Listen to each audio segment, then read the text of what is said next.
Assalamualaikum warahmatullahi wabarakatuh. Untuk memenuhi tugas di modul 3.1 untuk studi kasus yang akan dibawakan yaitu kasus 1, bercerita tentang Ibu Tati adalah guru kelas 5 yang merupakan rekan kerja Anda yang mana sama-sama mengajar kelas 5 yang kelasnya paralel. Ruangan kelas Ibu Tati pun persis di sebelah ruangan kelas Anda. Ibu Tati terkenal sangat disiplin dan cenderung galak. Pada sisi lain, Ibu Tati juga bekerja keras dan murid-muridnya pun selalu mendapatkan nilai-nilai yang sangat baik. Sebagian murid-murid sangat takut kepada Ibu Tati, dan sebagian lain bisa menyesuaikan diri. Kepala sekolah Anda dan orang tua murid juga sangat menghargai Ibu Tati. Suatu hari, Anda mendengar tangisan seorang murid dan pergi keluar untuk melihat asal suara tangisan tersebut.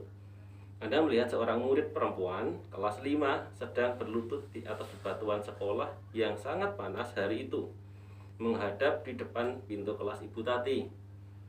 Anda melihat Ibu Tati tampak tidak menghiraukan suara tangisan muridnya dan tetap mengajar seperti biasa. Namun, Anda bisa melihat bahwa beberapa murid di kelas Ibu Tati mencoba untuk mencuri pandangan keluar kelas melihat temannya yang sedang menangis dan berlutut di terik matahari. Nah, ini kasus 1.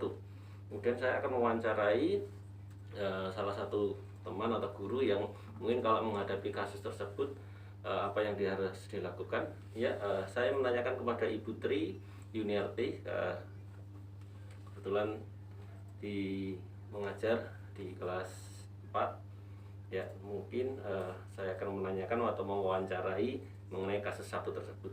Ya, mungkin kalau Ibu Putri berada di posisi Ibu Tati, kira-kira apa yang harus dilakukan gitu, melihat Ibu Tati seperti itu? Terima kasih Pak Dwi pertanyaannya. Melihat kasus dari Ibu Tati, yang pertama akan saya lakukan adalah mengidentifikasi atau menanyakan kepada anak yang dihukum oleh Bu Tati tadi, menanyakan mengapa anak tersebut berada di luar kelas, kemudian berposisi sujud di atas batuan dalam keadaan panas, terik. Nah, pastinya ada penyebabnya. Nah, oleh sebab itu saya tanyakan dulu ke anaknya. Kemudian kalau sudah, mungkin langkah yang kedua bisa meminta ke anak tersebut untuk meminta maaf.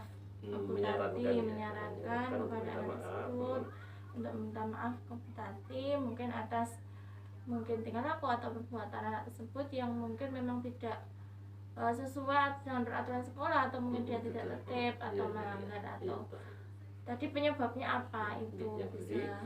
Apa yang harus Anda lakukan? Jadi tadi Putri menyarankan untuk mengetahui penyebab dulu. Mengapa murid tadi sampai menangis, bahkan sampai berlutut, bahkan di terik atas matahari, bahkan tangisannya pun dihiraukan oleh Ibu Tati. Mencari penyebabnya dulu atau masalahnya dulu. Ya, terima kasih. Untuk pertanyaan kedua, apakah guru lain dapat menginterupsi di mana saat itu ada guru yang memiliki wewenang atas kelas yang dipimpinnya? Ya, kalau menurut saya bisa ya Pak. Bisa. Ya, dapat. Bisa dapat, okay. Ketika Bu Tati memang mempunyai wewenang di kelas tersebut, tapi karena selain Bu Tati di sekolah itu orang tuanya adalah Bapak Ibu guru, maka juga mempunyai kewajiban untuk menanyakan ya, mungkin bisa menanyakan ke Bu Tati juga mengapa beliau melakukan hal tersebut. Gitu. Jadi punya kewenangan juga. Pertanyaan yang ketiga mengenai pertanyaan yang kedua tadi, ini dalam kondisi ini apa yang bisa Ibu Tri lakukan? Ya, mungkin yang pertama tadi menanyakan ke anak, sudah nggak? Nah, mungkin selanjutnya menanyakan ke Bu Tati. Koordinasi Bu Tati mengenai penyebab atau kenapa tadi, atau mungkin bisa menyarankan ke Bu Tati. Mungkin ada cara lain, tidak harus menghukum anak tersebut di tempat yang panas, kemudian sampai anak tersebut menangis, kan mungkin bisa menimbulkan hal-hal yang negatif, pengaruh negatif ke anak tersebut. Gitu. Ya, kalau menanyakan berikutnya mengenai dapatkah Putri menginterupsi mengapa dan bagaimana? Jadi kalau dilihat dari kasus satu itu Bu Tati mungkin mengalami dilema etika di mana Bu Tati dia bisa rule based learning, Gitu. dimana mungkin Bu Tati memang dia ingin menerapkan aturan, ingin menjunjung kedisiplinan di kelasnya. Namun di sisi lain di situ ada anak yang sebenarnya memang harus diperlakukan dengan yang baik gitu, tidak harus dihukum dengan di tempat yang panas seperti itu. Ya, oke. Ya, terima kasih Putri atas jawaban dari wawancara studi kasus 1 yang tadi sudah saya bacakan.